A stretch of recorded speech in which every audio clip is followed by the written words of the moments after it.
시청자 여러분 안녕하세요. 경제 지식과 문화 정보를 다루며 여러분의 오전을 책임지는 시간 유민영의 경제 돋보기, 저는 진행을 맡은 앵커 유민영입니다. 어제 비가 많이 내렸는데요. 주말에는 또 비가 내릴 예정이라고 합니다. 지금 잠깐 비가 그쳐 있는데요. 저희가 요즘 전해드리는 소식도 저성장이다, 저물가다 해서 계속 우울한 날씨만 전해드렸다면 오늘은 조금 밝은 소식이 준비되어 있습니다. 잠시 후 동향 돋보기에서 함께 하시겠고요. 지금부터 4월 15일 유민영의 경제 돋보기 시작하겠습니다.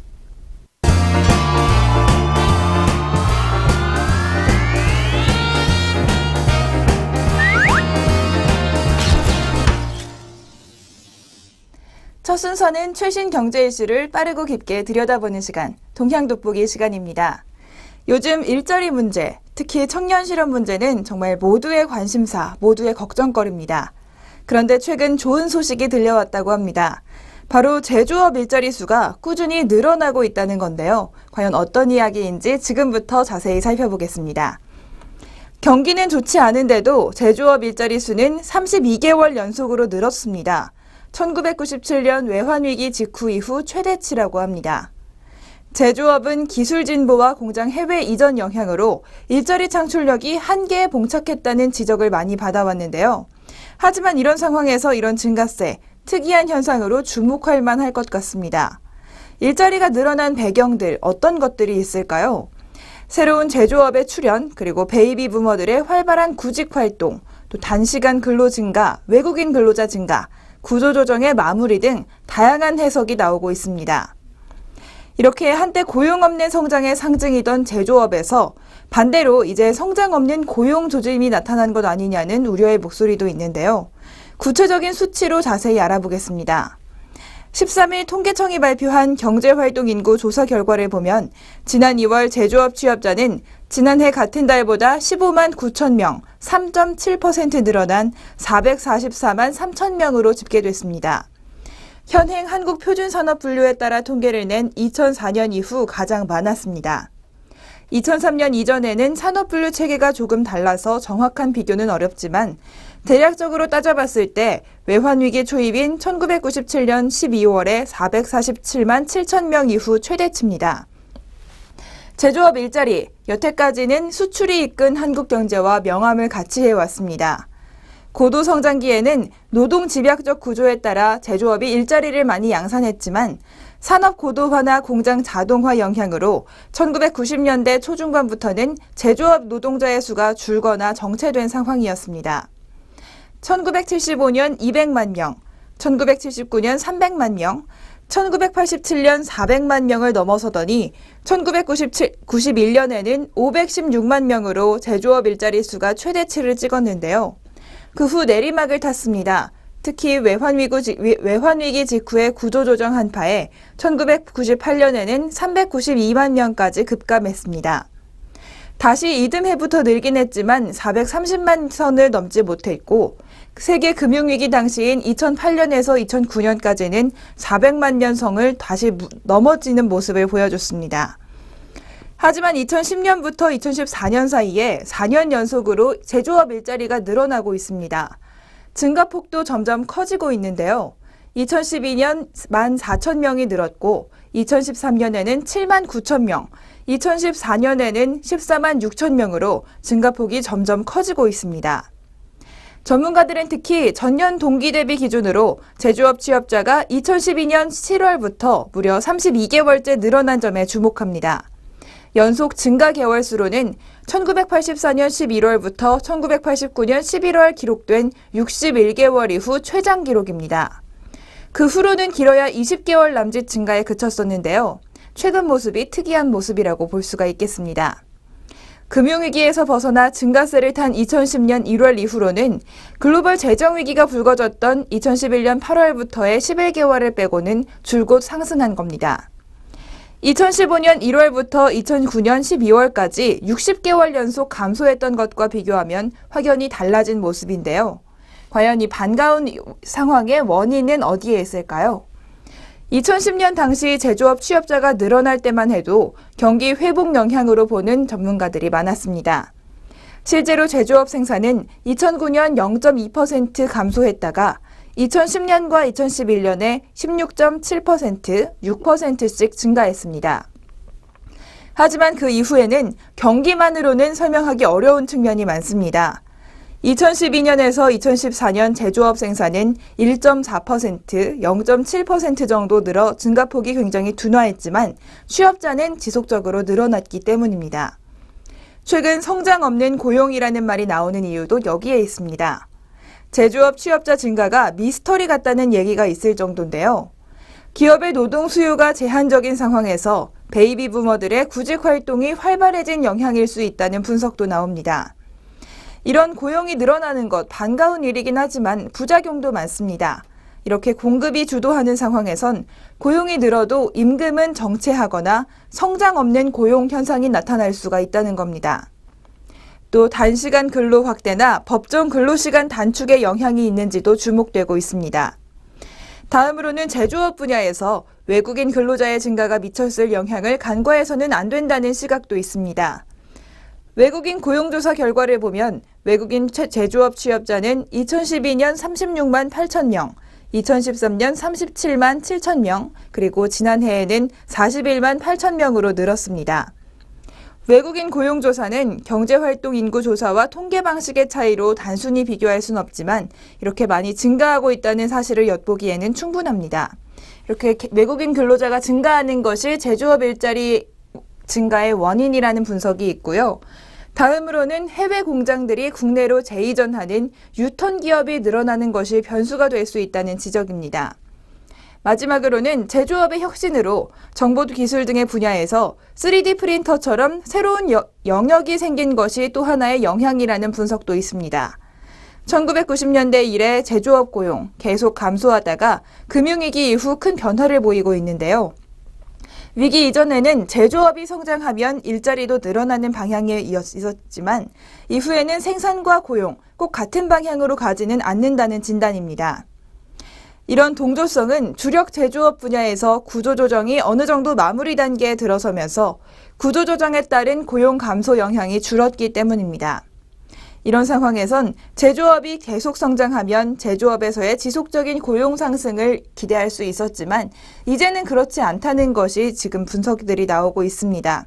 이렇게 일자리가 늘어났다는 것, 좋은 소식이긴 하지만 임금이 함께 늘어날 수 없는 이유들이 분석되면서 그리 좋은 소식은 아니라는 것도 함께 전해지고 있습니다. 지금까지 동향돋보기에서 제조업 일자리가 늘어났다는 소식 전해드렸습니다.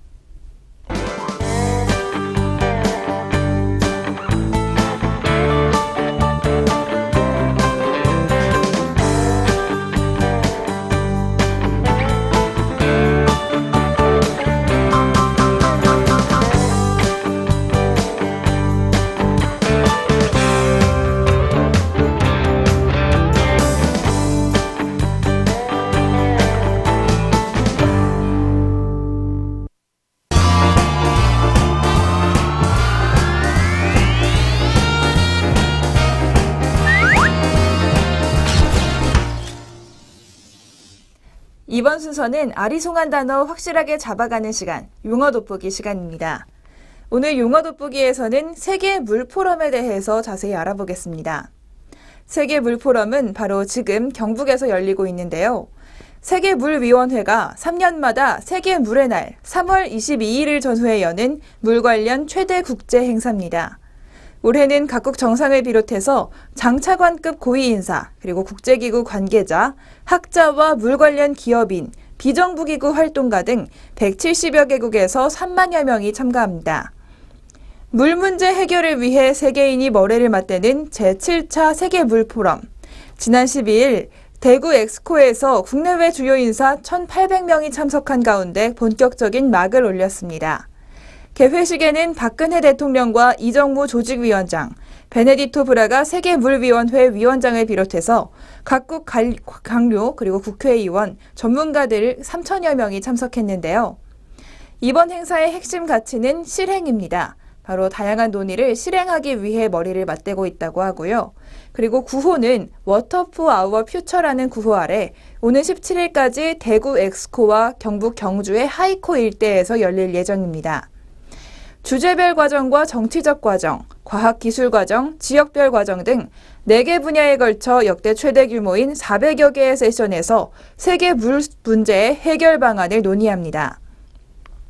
대구에서는 주제별 과정과 과학기술 과정, 그리고 물산업 전시회인 엑스포가 열리고요. 경주에서는 정치적 과정과 지역별 과정, 그리고 시민 포럼이 진행됩니다. 세계 물 포럼의 핵심 과정인 주제별 과정은 기후변화와 재해, 에너지 등 16개의 대주제 아래 모두 135개 세션이 진행됩니다. 또 고위급 인사 등이 참여하는 특별 세션을 통해 물 문제 해결을 위한 재원 조달 방안, 그리고 물과 지속 가능한 발전 목표 등 다양한 이슈를 논의하기로 했습니다. 정치적 과정은 장관급, 국회의원, 지방정부 등 3개 회의로 나뉘어서 30개 세션을 진행하는데요. 지구촌 물 문제 해결을 위한 정치적 의지를 모은 강료 선언문을 채택합니다. 특히 장관급 회의에서는 물과 위생, 기후변화, 지속가능한 물관리 등 8개 주제로 라운드 테이블을 열어 정부 차원의 해법을 논의하기로 했습니다. 다음으로 지역별 물 관련 현안을 논의하는 지역별 과정에서는 아시아 태평양, 유럽, 아프리카와 아메리카 등 7개 지역별로 27개 세션이 열리는데요. 올해는 특히 물 문제에 대한 대륙별 경험을 공유하기 위해 여러 지역에서 공통으로 선정한 이슈를 다룰 지역 간 연계 세션도 도입했습니다. 마지막으로 우리나라의 제안으로 신설된 과학기술 과정은 세계가 직면한 다양한 물 관련 도전을 해결할 최신 과학기술 그리고 정보 공유를 활성화하기 위해 마련됐습니다. 효율적 물관리, 스마트 물관리, 폐수 재이용 기술 등을 주제로 모두 38개 세션이 열린다고 합니다. 시민과 다양한 시민단체가 진행하는 시민포럼에서는 물과 여성, 물과 인권, 세계 어린이 물포럼 등 다양한 프로그램을 통해서 시민 차원의 물 문제 해결 방안을 모색한다고 하고요. 행사 기간에는 지금까지 논의된 물 문제의 실행을 모색하는 다양한 특별 프로그램도 진행된다고 합니다. 물 문제 해결을 위한 각국의 우수한 정책 사례를 공모한 워터 쇼케이스, 그리고 첨단 기술을 활용해 혁신적 방안을 제시하는 월드 워터 챌린지를 진행하고요. 여기서 최우수상 각 1편을 선정해서 대구 경북 워터 프라이즈를 수여한다고 합니다. 또 분야별 물 관련 과학기술의 과거, 현재, 미래를 분석한 물 백서를 발간하고요. 세계 1, 2위를 점유하는 프랑스의 다국적 물기업인 베올리아, 수에즈 등 물 관련 기업 대표들이 참가하는 CEO 이노베이션 패널도 열립니다. 대구 엑스코에서는 39개국 294개 기업 그리고 기관이 참여하는 물 엑스포가 열리는데요. 국가관들을 중심으로 각국의 물 관련 정책이나 산업 역량을 홍보하고 전시하는 물 전시 올림픽의 형태로 진행됩니다. 이외에도 물을 소재로 한 영화제, 사진전, 한류 콘서트 등 다양한 문화 행사도 마련했는데요. 이에 따라 물 전문가뿐 아니라 지역 주민과 국민의 참여도를 높이고 외국 참가자들에게 우리 관광 자원을 소개하는 지역 관광 프로그램도 운영한다고 합니다. 이렇게 세계에서 가장 큰 물 관련 축제인 물포럼, 지금 대구 경북에서 열리고 있는데요. 이 물포럼을 계기로 물에 대한 인식 그리고 외국에 대한 인식이 조금 더 진일보하는 계기가 됐으면 합니다. 지금까지 용어 돋보기에서 세계 물포럼에 대해 알아봤습니다.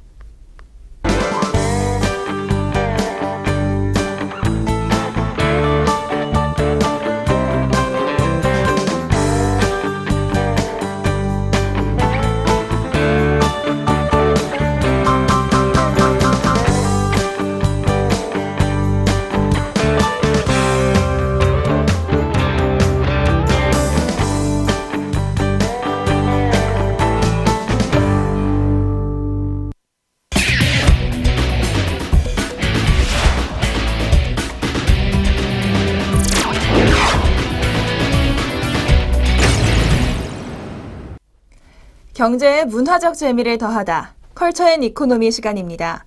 오늘은 새로운 책들 소개해드리는 수요일인데요. 어제 소개해드린 경제학 신간에 이어서 오늘은 다양한 분야의 재미있는 책들 소개해드리겠습니다. 먼저 오늘의 첫 번째 책, 동사의 맛이라는 책입니다.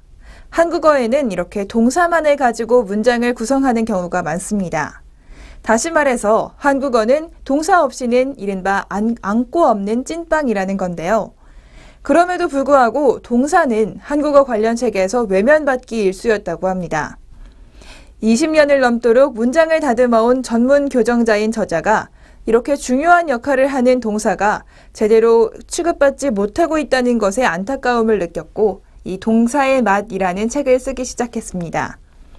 저자는 헷갈리는 동사를 재미있게 풀어낼 수 있는 방법을 궁리한 끝에 표제어는 찾기 쉽도록 사전처럼 배열하되 남자와 여자의 에피소드들을 활용해서 동사를 한 편의 이야기로 읽을 수 있도록 재미있게 구성했다고 합니다. 동사의 뜻풀이와 활용형을 밝혔고요. 예문을 통해 기본형이 어떻게 활용되는지 확인할 수 있습니다. 일반 독자는 물론 작가와 번역가, 편집자 등 글을 다루는 사람에게도 유리할 거라고 말하고 있습니다. 이 동사의 맛에서는 그르치다 대신에 실패하다, 견주다 대신에 비교하다, 부시다 대신 씻다라고만 사용하는 현실을 안타까워하는데요. 이런 습관들 많이 갖고 계신 분들이라면 이 책을 통해서 맛깔난 우리말의 동사를 접하실 수 있을 것입니다. 동사를 잘 배우고 익혀서 자꾸 쓰면 우리말이 더 풍부해지고 그 말을 쓰는 우리의 사유의 폭도 더 넓어질 것이라고 하는데요. 상황과 경우에 맞춰서 정확하게 뉘앙스를 잘 담아낸 동사를 쓰고 싶은 분들께 추천하는 책입니다. 이렇게 동사의 맛 첫 번째 책으로 소개해드렸고요. 두 번째 책은 바로 전략의 교실입니다. 3000년 인류 역사를 통해서 전략들을 알아보는 책인데요. 고대의 군사 전략부터 현대의 비즈니스 전략에 이르기까지 동서고금의 주요 전략들의 핵심 내용들을 담고 있습니다.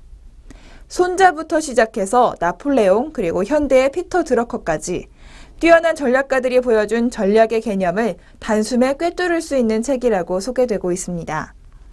이 책에서는 생산성을 극대화시키기 위한 관리법과 효율화 전략, 조직의 한계를 깨는 실행력 강화 전략, 뛰어난 성과를 내는 목표 달성 전략 등을 살펴볼 수가 있습니다. 또 동서고금의 다양한 사례와 풍부한 사진 자료도 함께 수록하고 있어서 쉽고 흥미롭게 전략의 본질과 핵심을 배울 수가 있습니다.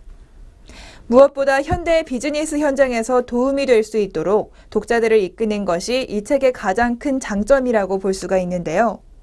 이 책은 특히 역사적 전략에 주목합니다.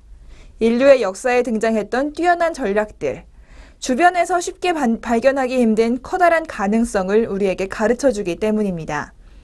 이를 통해서 경영자와 리더는 물론이고 평범한 비즈니스맨과 신입사원들까지 업무의 현장에서 자신만의 문제를 안고 고민하는 모든 이들에게 해결의 실마리를 발견할 수 있는 힌트를 주는 책입니다. 지금까지 전략의 역사 살펴봤고요. 마지막으로 소개해드릴 책입니다. 바로 마음의 미래라는 제목인데요. 이론 물리학계의 세계적 석학이자 과학 엔터테이너라고 불리는 미치오 카쿠라는 저자가 지었습니다. 저자는 여태껏 많은 연구를 하면서 인간의 마음이 가장 위대하고 신비로운 힘이라는 생각을 했다고 합니다. 그래서 마음의 실체는 무엇이고 어떤 식으로 작동하는가, 그리고 나는 누구이고 지금 어디에 있는가, 이런 주제로 책을 쓰기 시작했습니다. 뇌과학과 신경 분야의 세계적인 석학들을 만나서 지금까지의 연구 동향 그리고 전망들을 듣고요. 특유의 치밀한 정보 소집력과 분석력을 발휘해서 인간의 의식세계에 대한 집중 탐구를 시도합니다. 인간의 마음과 뇌에 대해서 독보적인 탐사를 하고 있는 이 책, 총 3부로 구성돼서 신경과학과 물리학에 기초하여 이루어진 최신 연구 결과를 생생히 보여주고 있습니다. 1부에서는 인간의 마음의 의식이라는 우주 최고 미스터리를 뇌과학 측면에서 조명하고요. 2부에서는 텔레파시, 염력, 기억 저장, 지능 높이기 등 육체를 초월한 상상 이상의 힘을 발휘하는 인간의 마음을 조명합니다. 마지막으로 3부에서는 꿈과 마음 조종, 정신질환, 그리고 로봇과 외계인 등 변형된 의식세계를 다각도로 분석하고 있습니다. 정말 저자의 말대로 인간의 마음과 뇌는 우주 최고의 미스터리라고 할 수가 있습니다. 두뇌 스캔부터 텔레파시, 염력, 그리고 외계인의 두뇌까지 현대 물리학과 신경과학이 만나 밝혀낸 의식세계의 비밀과 인간의 상상을 넘어서 미래에 대한 다양한 연구와 발견들을 공개하고 있습니다. 아직 미지의 세계로 남아있는 인간의 마음과 뇌, 우리가 풀어야 할 흥미로운 과제 중 하나인데요. 미래 세계가 궁금한 분들께 이 책은 미래에 대한 지표가 되어주고 비전을 확립할 수 있도록 도와줄 수 있을 것입니다. 지금까지 컬처 앤 이코노미에서 흥미로운 책 3권 소개해드렸습니다.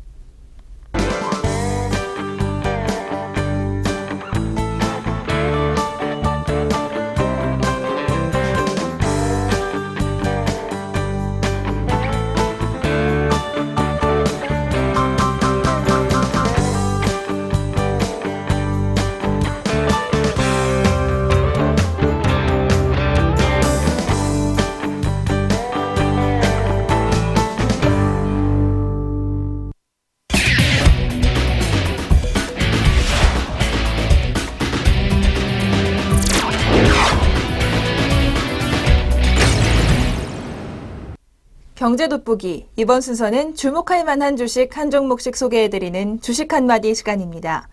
오늘은 바로 실리콘웍스에 대해서 소개해드리겠습니다.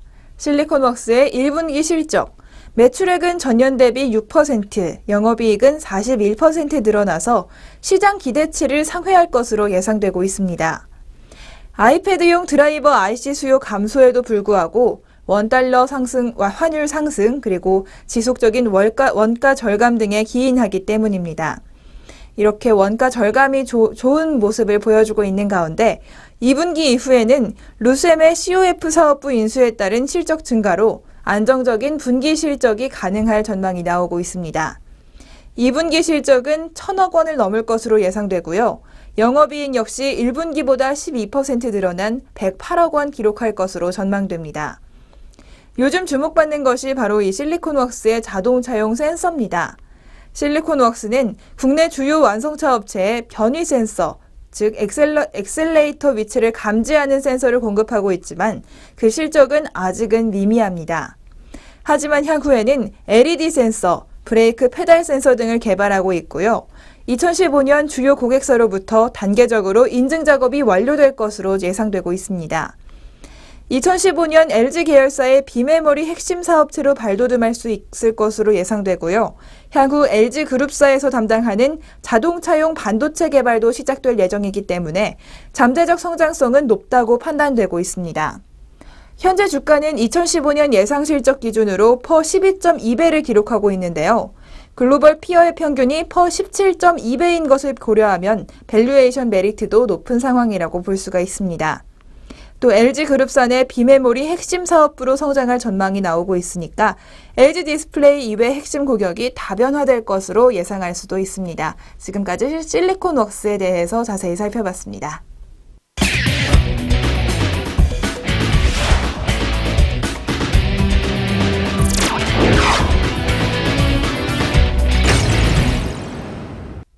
경제적으로 사느라 지친 삶 가운데 쉼표가 되는 시간, 3분 문학 충전 시간입니다. 한 사람이 온다는 건 그의 인생이 오는 어마어마한 일이다. 이런 식구 한 번쯤은 들어보셨을 것 같은데요. 바로 정현종 시인의 방문객이라는 시에서 나온 구절입니다. 시 전체에는 어떤 이야기가 있을지 이 식구를 들어보신 분들도 다는 알지 못하실 것 같은데요. 시 전문 함께 들어보겠습니다. 방문객 정현종. 사람이 온다는 건 실은 어마어마한 일이다. 그는 그의 과거와 현재와 그리고 그의 미래와 함께 오기 때문이다. 한 사람의 일생이 오기 때문이다. 부서지기 쉬운, 그래서 부서지기도 했을 마음이 오는 것이다. 그 갈피를 아마 바람은 더듬어 볼 수 있을 마음. 내 마음이 그런 바람을 흉내낸다면 필경 환대가 될 것이다. 한 사람이 오는 일은 어마어마한 일이라는 첫 구절도 좋지만 그리 유명하지 않았던 시 뒷부분의 이야기도 마음을 울립니다. 부서지기 쉬운 사람의 마음을 바람처럼 따뜻하게 더듬어준다면 사람을 환대해 줄 수 있다는 말, 오래오래 기억하고 싶은 말입니다.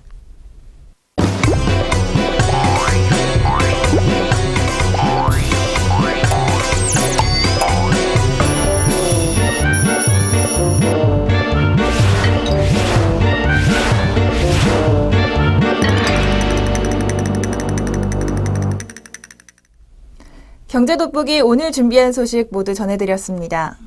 우리 시청자분들께서 저희 방송을 사랑해주시는 것도 새삼 생각해보면 어마어마한 일이라는 생각이 드는데요. 경제생활, 투자생활 하시면서 부서지기 쉬운 마음들, 저희 SS증권방송이 바람처럼 부드럽게 보듬어드리겠습니다. 저는 여기서 인사드리고요. 내일 아침 10시 30분에 다시 찾아뵙도록 하겠습니다. 시청해주신 여러분 고맙습니다.